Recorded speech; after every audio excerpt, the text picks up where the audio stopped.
Ja, hi Leute! Wir besprechen heute zum ersten Mal in der Präparationsserie hier einen Buprestiden, einen Prachtkäfer. Und ja, dazu habe ich dann gleich mal eine der größten Arten besorgt. Das hier ist ein Euchroma gigantea. Wird bis zu 80 mm groß, macht damit also auch Catoxantha und Megaloxantha Konkurrenz. Die können ähnlich groß werden. Ja. Und diese Art ist sehr weit in Südamerika verbreitet, unter anderem in Mexiko, Panama, Ecuador, Kuba, Peru, Brasilien, Kolumbien und Argentinien. Ja, also wirklich ein sehr weites Verbreitungsgebiet, und da ist es kein Wunder, dass da auch einige Unterarten beschrieben wurden. Da gibt es neben Euchroma gigantea noch Euchroma gigantea goliath, Euchroma gigantea harpei, Euchroma gigantea inca und Euchroma gigantea peruana. Dieses Exemplar hier, das stammt aus Iquitos in Peru. Deswegen würde ich jetzt mal rein vom Namen her schätzen, dass es hier ein Euchroma gigantea peruana ist. Habe aber auch gesehen, dass in Peru wohl auch Euchroma gigantea vorkommt. Ja, dazu kann ich leider echt nichts genau sagen, weil ich habe nichts gefunden, was irgendwie erklärt, wie man die Unterarten unterscheiden kann und wo die Unterarten jeweils vorkommen. Dazu habe ich nichts Detailliertes gefunden. Deswegen kann ich dieses Exemplar hier jetzt auch nicht weiter als Euchroma gigantea bestimmen. Mehr war leider auch nicht angegeben beim Kauf. Wenn ihr aber eventuell wisst, welche Unterart das sein könnte oder wo ich eventuell Informationen darüber finden kann, dann sagt mir bitte unten in den Kommentaren Bescheid, da wäre ich euch sehr, sehr dankbar. Und falls ihr auch wisst, wie man die Geschlechter bei Buprestiden unterscheiden kann oder ob das überhaupt geht, dann könnt ihr mir das auch unten hinschreiben, denn das weiß ich leider auch nicht. Naja, ihr seht schon, über Buprestiden kann ich nicht allzu viel sagen, da ich mich mit denen bisher wenig beschäftigt habe. Aber naja, ein bisschen was kann ich eventuell hier über diese Art noch erzählen. Ganz typisch für die Art hier sind diese beiden großen Punkte auf dem Pronotum. Ja, hier ist das jetzt schwarz mit einer roten Umrandung. Sieht man in der Kamera schwierig. Und ja, ich weiß nicht, ob das eventuell bei anderen Unterarten dann anders gefärbt ist, das kann sein, weiß ich jetzt aber leider nicht. Die Elytren sind hier in diesem Falle dann rötlich-kupferfarben, teilweise lila schimmernd und haben ja, eine sehr runzlige Struktur mit zwei ja, starken Linien, die sich dann hier unten in etwa treffen, und noch eine Linie, die sich nicht mit den anderen trifft, die dann bis hier unten durchgeht. Also stärkere Linien, sag ich mal. Sieht man das? Ja, ich denke schon. Die Beine sind je nach Lichteinfall wunderschön blau und grün, schimmernd, metallisch, wirklich wunderschön. Die Beine sind so am schönsten gefärbt, würde ich fast sagen. Und ja, die Unterseite ist ähnlich wie die Elytren gefärbt. Hier gibt es noch einige Haare unten an den Bauchplatten. Und wenn die Tiere frisch schlüpfen, dann haben sie so einen gelben, pudrigen Wachsüberzug. Ja? Und hier sieht man noch Reste davon. Wenn die Tiere dann altern, dann verschwindet dieser Wachsüberzug allmählich. Aber in manchen tiefen Rillen kann sich davon dann noch immer was befinden. Ja, hier unten am Pronotum war auch noch ein bisschen. Genau hier sieht man noch ein ganz kleines bisschen davon. Und auch hier an den Elytrenrändern. Eben vor dem Aufweichen des Tieres war noch ein wenig mehr von diesem Wachs dran. Ein bisschen hat sich da jetzt leider abgelöst. Aber wenn die Tiere frisch geschlüpft sind, sind die wirklich komplett davon überzogen. Und ja, je nachdem wie viel die buddeln oder wo sie irgendwo anstoßen, nutzt sich das dann eben relativ schnell ab. Kennt man ja auch zum Beispiel bei der Tormentierung von Mykonurina oder sowas. Die Eiablage findet an Totholz statt, hier vor allem an Gewächsen aus der Familie der Bombaceae. Den Kapokbaum kennt man da eventuell von, aber auch an Ficus und Araucaria werden die Eier abgelegt, in dem sich dann die Larven entwickeln. Die Larven können bis 15 cm groß werden, also werden schon echt ziemlich lang, sind aber bei den Buprestiden dann auch entsprechend schmal. Die Buprestidenlarven haben immer vorne eine sehr starke Verbreiterung, sind dann nach hinten aber sehr dünn. Ja, und die Larven werden auch von indigenen Völkern dort gegessen als Proteinquelle, und die Käfer werden auch zu Schmuck verarbeitet, ähnlich wie wir das schon bei den Chrysophora gehört haben. Ja, das war dann aber auch schon alles, was ich euch jetzt über diese Art erzählen kann. Mit Buprestiden kenne ich mich eben einfach nicht so gut aus, und deswegen würde ich sagen, fangen wir jetzt einfach an zu präparieren.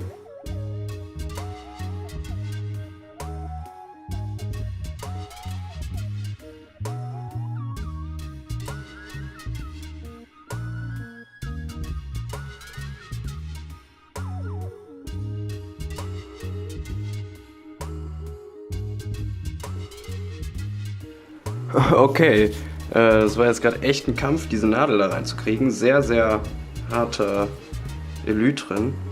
Habe ich mir aber fast schon gedacht. Die Nadel hat ziemlich gebogen während des Prozesses, aber ist jetzt doch am Ende noch relativ gerade geblieben. Deswegen kein Problem. Ja, dann fangen wir einfach mal an. Ich bin mal gespannt, ist auch der erste Buprestide, den ich so wirklich präpariere.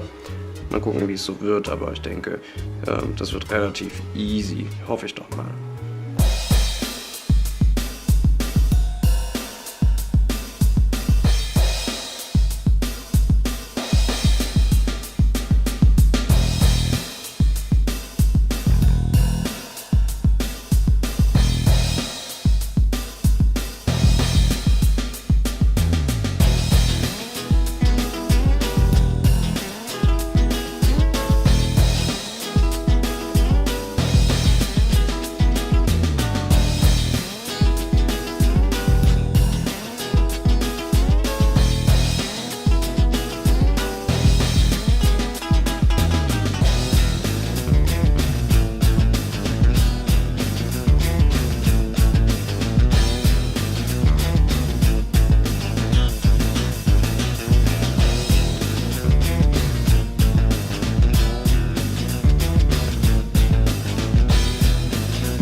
Okay, ich habe jetzt gerade beim Präparieren gar nicht gemerkt, dass der Akku leer gegangen ist.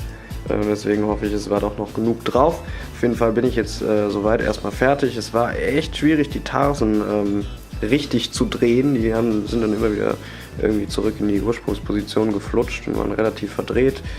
Ich hoffe, das bleibt jetzt einigermaßen so.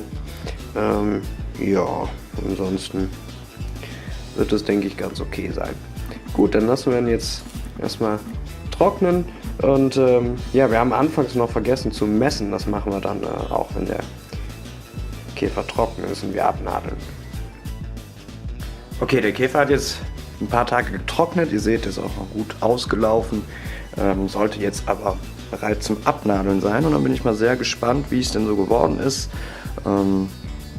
Ich denke, für den ersten Versuch von einem Buprestiden sollte das ganz okay sein. Ja, die Tarsen waren halt relativ schwierig. Wenn ich abgenadelt habe, dann messen wir auch noch schnell. Das haben wir vorher vergessen.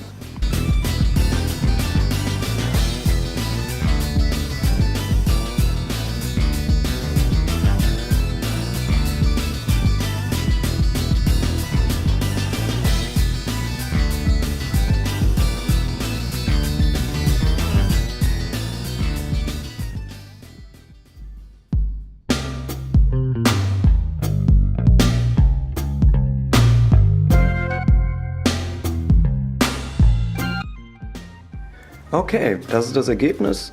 Ja, ich bin relativ zufrieden. Hier an den Beinen müsste ich eventuell noch ein bisschen was tun. Mal schauen, ob das noch möglich ist. Wenn er nicht zu trocken ist, dann geht das noch. Dann stecke ich das noch fest. Ja, dann wollen wir mal messen.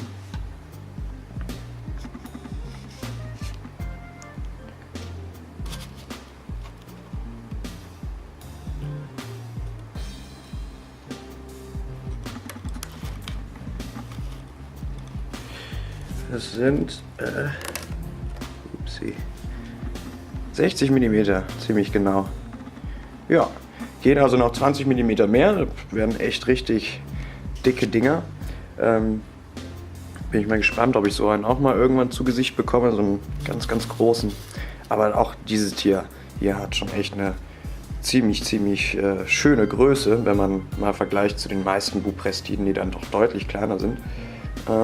Ja, was ich noch vergessen habe zu erwähnen, ist, dass diese Käfer wie die meisten Buprestiden tagaktiv sind und ja, ernährt sich von Pollen, ist also auf Blüten anzutreffen, bis in 1200 Meter über dem Meeresspiegel im tropischen Regenwald. Hauptsaison ist von Dezember bis März. Es gibt aber anscheinend auch noch ja, eine kleinere Saison im August. Dieses Tier hier wurde im November gesammelt, also ein kleiner Frühstarter, aber kann ja auch Ende November gewesen sein. Da steht leider nur November auf dem Etikett.